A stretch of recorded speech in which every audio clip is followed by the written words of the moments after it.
Hey, Mary Kay. Good. No problem.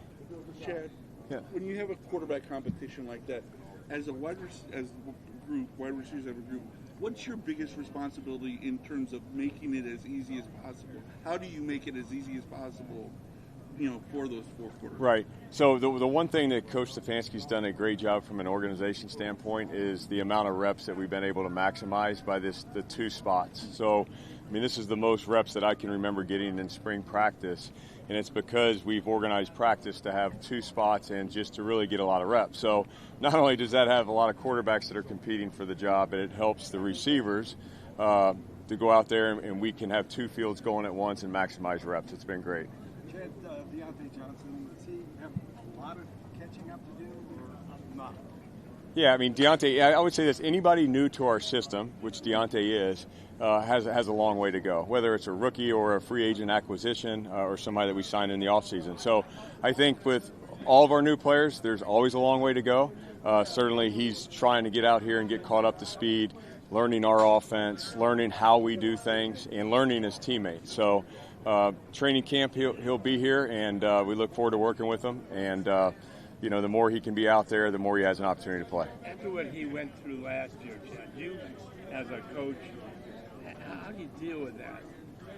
Yeah, I don't even have focus in on the past. I really don't. All I focus in on is when he's here working hard with him to bring out the best in him as a player and a person. So I don't even reference the past. We don't even talk about it, nor do I even think it's part of our daily process. Chad, what about Jamari Thrash? Watching him out there, it seems like he's catching a lot that's thrown his way. Have you seen him improve? Yes, Jamari's had a great offseason, and it started with what he did prior to coming back for us in our formal practices. He worked extremely hard on some of the things in the areas that we asked him to work in, and I think that set him up for a lot of success this spring. I've been very pleased with not only his work ethic, but most importantly, his performance on the field has been outstanding. And I think that's all because he's embraced the things that he needs to improve on moving forward. And I know that he's a player that we've just been pleased with his production on the field. What did you ask him to improve on? Yeah, Jamari, obviously, when you go into year two as a player, things should start slowing down for you. When you're a rookie, things are happening very fast. You're trying to learn a system, you're trying to learn your teammates, and you're trying to play in the NFL for the first time. So when you go that second lap around the track, as we tell them, there should be some things that should be so much better from an assignment standpoint, from just an overall awareness of what's going on. And, he's done a great job there. And then we ask our receivers to do three things: get open, catch the ball, and compete in the run game. And Jamari really has shown the ability to catch the ball this spring. Has been the most the one thing that really jumps out at us as a coaching staff is his ability to really catch the ball in a contested area. He's available. And he's available. I think availability, we talk daily to our players about being available, how important that is. It's really the most important part of the process is that you're out on the grass, and Jamari's been out there, and it's been great.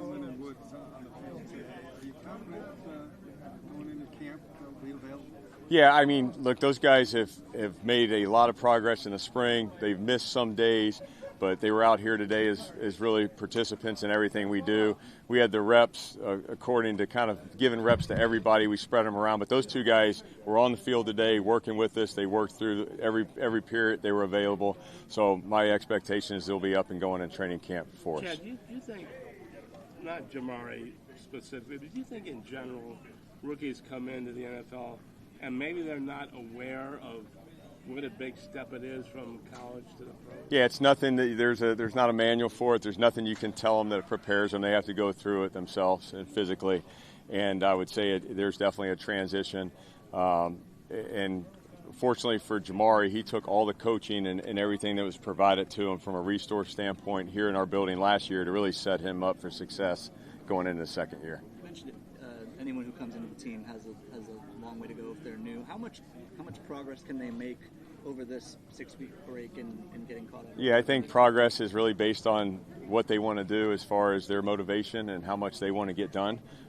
Certainly there's just so many hours that we have allotted with the players that we can spend with them. Obviously, we try to maximize those opportunities, but at the end of the day, it's what they do when they're away from here to really put them in position to catch up and to be in position to compete and make our team and help us win. So much of it has to do with the traits of the players and their motivation levels. That's why guys that I think of that are on our current roster, like a Jamari Thrash, has done so much away from the building to really maximize his opportunities with us on the field. To that point, Deontay said yesterday that you guys were the only team that reached out to him. How have you seen that, if at all, translate into motivation, urgency, anything like that? Yeah, I mean, when we acquire players, like I tell the guys that are drafted or undrafted, regardless of where we acquire you or when in part of the year you're come into our building, it's an opportunity. It's no different. Nobody, first-round pick's no different than Deontay being signed in the offseason. And again, it's what that person does with the way they work that will ultimately really determine how successful they are. What are Deontay's strengths as a receiver, Chad? Yeah, I mean, Deontay has strengths as a receiver. Obviously, we've all seen that on film. I'm not going to comment on his strengths. I will say what I'm most excited about is the strengths of this group as a whole, the receiver-wise. I'm excited about our rookie class, about how hard they work and what they've done, and I'm excited about a lot of players that have worked hard to be here and really make a difference for our team. Coach, we're going to wrap you. Yep. Mary Kay, we need you for 1 second. Mary Kay and Scott. Awesome. Thanks, guys. And Assemble Media. You got a special presentation for Mary Kay.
have Coach Bloomgren over here.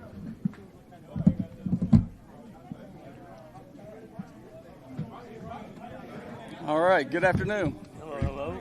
How we doing? Good. How are you? Thanks. Mike, Coach, what's the challenge of being the new guy in a group that's so experienced that most of these guys have been here for multiple years?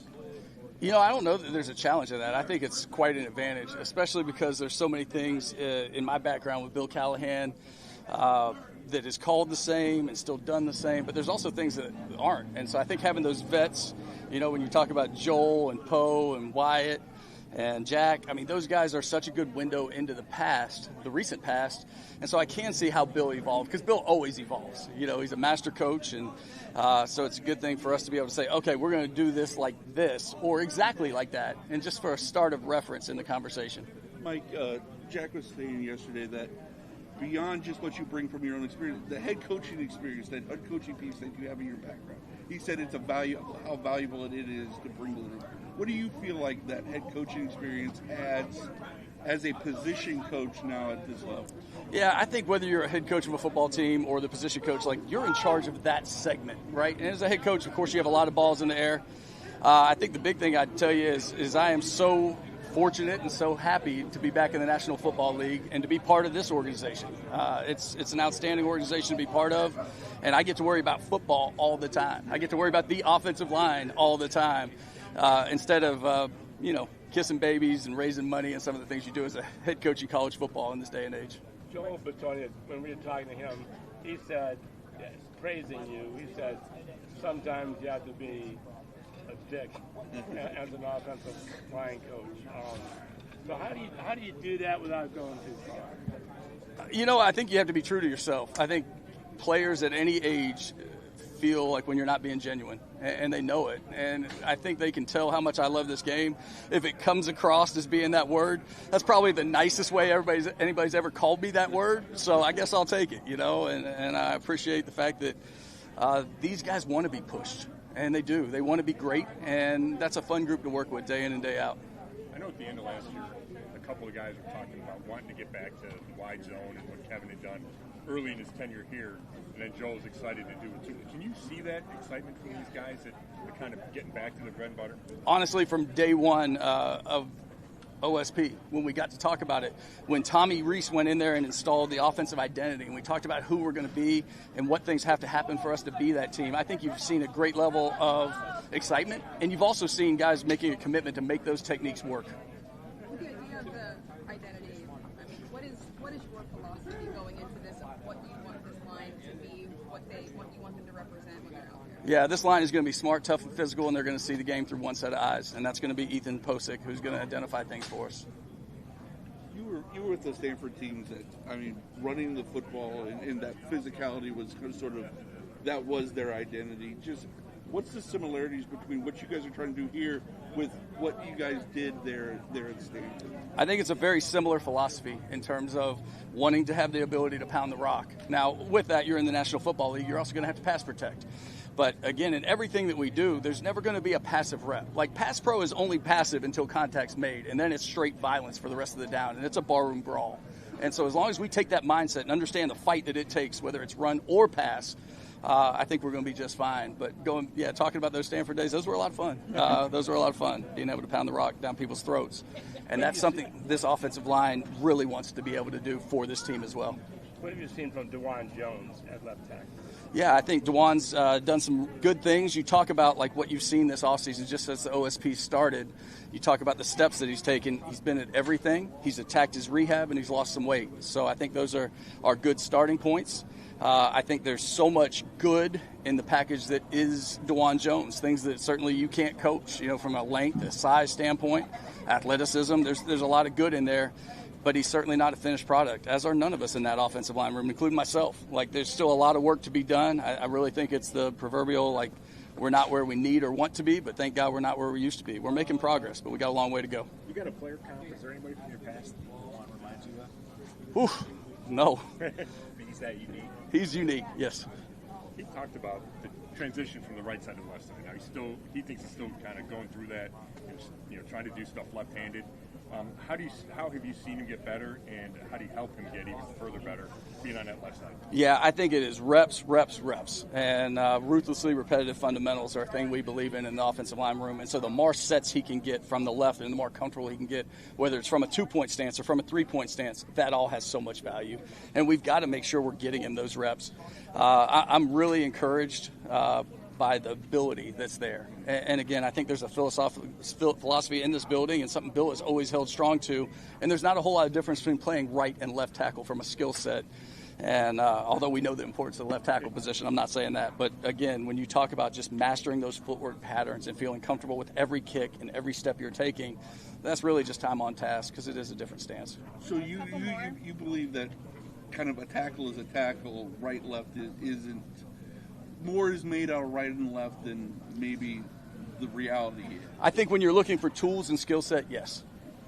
Over the past couple of years, injuries have kind of plagued the line for you.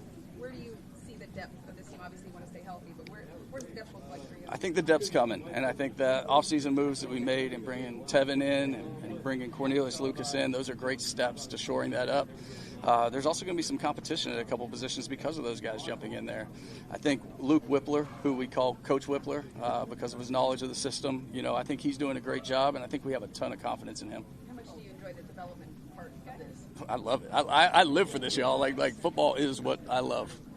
Along the lines with DeJuan switching to the left side, I've seen a couple times where he's kind of off on the side talking to Miles a little bit, and sort of talking about some different things. Just how much can Miles help DeJuan sort of learn the ropes on that side and just going up against that caliber of player?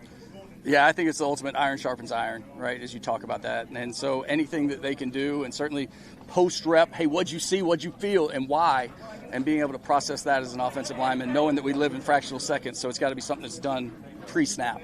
And so we can take it away the next time, understanding like, hey, I saw your shoulders open. Hey, I saw you off balance. Great. Let's make sure we fix it and just stay lower and stay square. Did you really tell Joel you thought he had 4 years left? I did, man. Look, I'm the eternal optimist, and I'm praying to get every moment I can with Joel Bitonio. Like from that first dinner that we had, I just think it's been such a blessing to be around him. I really comp it to when we brought in Alan Faneca with the Jets in 2008. And whenever Joel talks about something he sees through the face mask, I can't wait to write it down, right? Because there's so much wisdom in there, and it really was the same as Faneca. Like I got books full of his vantage point that I still use today to teach. So you were pretty relieved when he decided he was coming back? Yeah, I'd say it's one of my best recruiting efforts lately.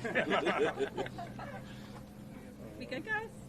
All right. Thank you all. Have a great day. Nice seeing you. Very nice to see you, sir.